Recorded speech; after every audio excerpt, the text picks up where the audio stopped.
Il n'y a pas de défense crédible sans un lien puissant avec la nation.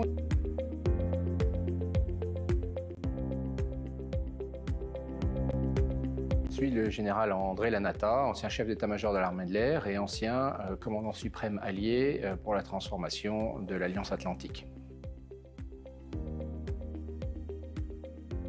Nous sommes forts collectivement parce que nous sommes forts individuellement. Et donc la première réponse que nous apportons dans le domaine de la défense, c'est de disposer d'une défense robuste, tout simplement parce qu'en coalition, par exemple, si nous voulons exercer un rôle de leader, il faut être en mesure d'apporter des capacités structurantes qui font la différence et qui permettent d'exercer ce rôle de leader et de commander une opération, par exemple. Et puis aussi parce que nous avons des intérêts nationaux. Au bout de tout ça, comme il peut se produire que nous avons des intérêts spécifiques à défendre et il faut que notre dispositif de défense soit capable de le faire. C'est la raison d'ailleurs pour laquelle nous exerçons seuls notre souveraineté sur l'emploi de la dissuasion nucléaire.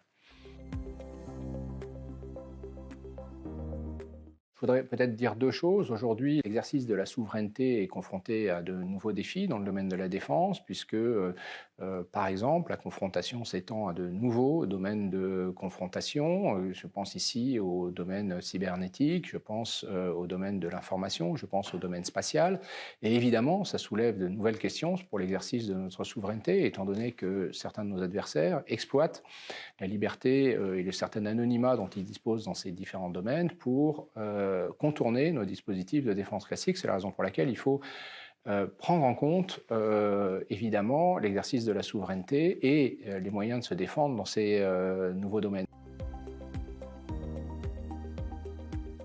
Il n'y a pas de défense crédible sans un lien puissant avec la nation. Et aujourd'hui, ce lien est évidemment affecté, tout simplement parce que, d'une part, je pense que la société civile est l'objet de nouvelles menaces et n'a pas forcément conscience des risques et des menaces qui pèsent sur elle. Et ensuite, parce que le lien entre les armées et le reste de la nation s'est peut-être un petit peu distendu du fait de la professionnalisation des armées, et ce qui fait des questions de défense un domaine un petit peu réservé à quelques experts ou à des militaires. Cette souveraineté repose avant tout sur l'esprit de défense, c'est-à-dire la volonté de chaque citoyen de garantir notre indépendance stratégique, notre indépendance nationale et cette capacité à nous défendre. Tout simplement parce que les armées françaises, les soldats, exercent cette violence légitime d'État au nom des citoyens qu'ils représentent. Et donc, sans cette légitimité qu'ils tirent de la volonté de défense de la nation tout entière, et qui est incarnée par le peuple, eh bien évidemment, notre souveraineté en pâtirait.